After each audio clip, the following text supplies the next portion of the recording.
আউযুবিল্লাহি মিনাশ শাইতানির রাজিম। বিসমিল্লাহির রহমানির রহিম।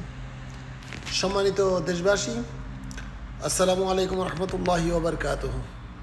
প্রিয় দেশবাসী, আজ একটি কথা বলার জন্য আসলে লাইভে আসা।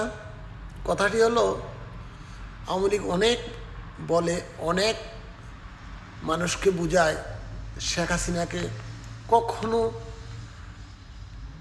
ভারত বাংলাদেশকে দেবে না। বাংলাদেশে যেই গভর্নমেন্ট আছে, যে সরকার আছে, ও হইল বিশ্বমানের খেলোয়াড়। সে বাংলাদেশ, এশিয়া, ভারত এইসব নিয়ে খেলে না। সে আন্তর্জাতিক বিশ্ব খেলা খেলে। সে ভারতের কাছে হাতে পায়ে তেল মালিশ হাসিনার মতো করে হাসিনাকে চাবে না। সে জায়গা মতনে কাজ করবে। ওই কাজের ঠেলাই ভারত নিজেই চিন্তা করবে, না তাড়াতাড়ি এটা করার দরকার। আমরা কিন্তু অচিরেই দেখতে পাচ্ছি এইগুলা, যে ভারত পররাষ্ট্র মন্ত্রণালয় ওদের উচ্চ পর্যায়ের নেতাকর্মীরা ব্রিফিং করছে, সাংবাদিকরা প্রশ্ন করছে, এখন সুর নরম করে আসছে। শুনতে পাচ্ছি স্বরাষ্ট্রমন্ত্রী নাকি অলরেডি পাঠানোর জন্য ওরা রেডি করতেছে। প্রথমে আমি একটি কথা বলে যাই, শুরু থেকে বলছি, আমি ডক্টর ইউনূস আন্তর্জাতিক মানের খেলোয়াড়। সে অন্যায় করেও নাই, অন্যায় করবেও না, সে অন্যায়ভাবে কিছু করবেও না। যে অন্যায় করেছে, অত্যাচার করেছে, অবিচার করেছে, মানুষকে মেরেছে, হত্যা করেছে, জুলুম করেছে, চুরি করেছে, ডাকাতি করেছে, মানুষের উপর দিয়ে ভারতের সমর্থনে স্টিম রোলার চালিয়েছে, মুসলমানদের কলিজায় আঘাত করেছে শেখ হাসিনা। তাই বলছি, শেখ হাসিনার কোনো রেহাই নেই, তার মৃত্যুদণ্ড হয়ে যাবে। দেখেন আপনারা, বলে দিলাম, মৃত্যুদণ্ড কার্যকর হয়ে যাবে, অতি তাড়াতাড়ি হয়ে যাবে। কারণ তার পাপ এমন গাঢ় হয়েছে, পাপের আর জায়গা নেই। তাই বলছি, ডক্টর ইউনূস আন্তর্জাতিকভাবে খেলতেছে। চারিদিক থেকে কিভাবে গোছায় আনতেছে, ভারতের মাথা পুরা পাগল হয়ে গেছে। এই পাগল হয়ে এখন চিন্তা করছে স্বরাষ্ট্রমন্ত্রী আসাদুজ্জামান কামালকে পাঠাবে।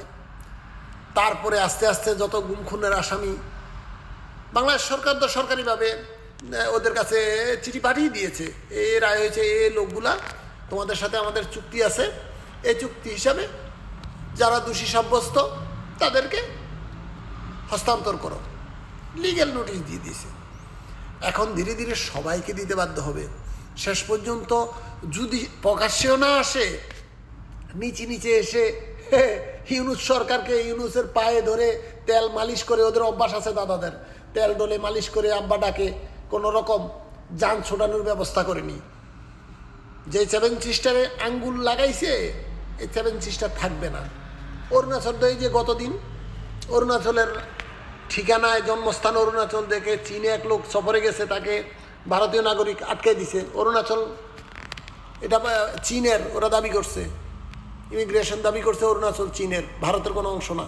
তুমি কেন ভারতের লোক অরুণাচলের ঠিকানায় ভারতের পাসপোর্ট বানাইছ? চীনের পাসপোর্ট বানাইবা। ওকে অনেক কষ্ট করে ভারতের স্বরাষ্ট্র মন্ত্রণালয় তাকে ওইখান থেকে উদ্ধার করেছে।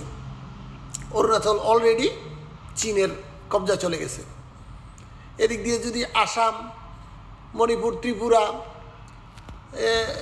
এগুলা যদি বলে যে আমরা স্বাধীন চাই, নাগাল্যান্ড, ওরা নিজেরা স্বাধীন করে চলে আসবে। 1-2 দিনও লাগবে না। শুধু 7 সিস্টার, চায়না একটু পাট করে ঢুকলে, পাকিস্তান একটা হামলা দিলে কাটা শেষ।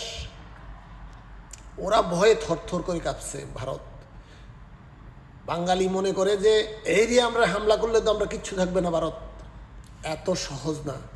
ভারত বাংলাদেশে হামলা করলে ওরা জানে যে ওদের ক্ষতি হবে। ওরা পশ্চিমাদের পায়ের নিচে যাইতে হবে বাংলাদেশে হামলা করলে হিসাবের। এই জন্য বাংলাদেশে যতই পারে তারা চাপাইয়া সমঝোতা আসতে চেষ্টা করবে। শেখ হাসিনাকে দিবে, শেখ হাসিনা 14 গোষ্ঠীকে দিবে, যত 2 নম্বরই আছে 12 থেকে সব দিবে। কিছুদিনের মধ্যে যদি আওয়ামী লীগের যত সন্ত্রাসী আছে, যত নেতা আছে, দুর্নীতিবাজ আছে, গুম খুনের সাথে জড়িত আছে, তারা যদি ভারত না ছাড়ে, প্রত্যেকটা লোককে ভারত সরকার অ্যারেস্ট করবে, তাদেরকে বাংলাদেশে হস্তান্তর করতে বাধ্য হবে। বাংলাদেশ থেকে চাপ দেওয়ার দরকার নেই, ওদের চিন্তায়, ওদের ভয়েই ওরা এটা করবে, এমন কাজ চলতেছে। শুধু ওয়াইট অ্যান্ড সি, আপনারা দেখেন ভারতের কি অবস্থা করে। আর শেখ হাসিনার মৃত্যুদণ্ড, এটা আটকানোর কেউ নেই। শেখ হাসিনাকে মৃত্যুদণ্ড দিয়ে দিবে আন্তর্জাতিক আদালত, ও তো একজন ওকে দিবে, এটা তো কোনো ব্যাপার না। সে কতজন নিরহ নিষ্পাপ নিরপরাধ মানুষকে ফাঁসি দিয়েছে, গুম করেছে, তার বাহিনী দিয়ে হত্যা করে সাগরে ফেলে দিয়েছে। এগুলা কি একটা দুইটা পাপ? তার পাপে বাপকেও ছাড়ে নাই, তাকেও ছাড়বে না। এই কথা বলে দিলাম। আসসালামু আলাইকুম রহমতুল্লাহি ওয়া বারাকাতুহু।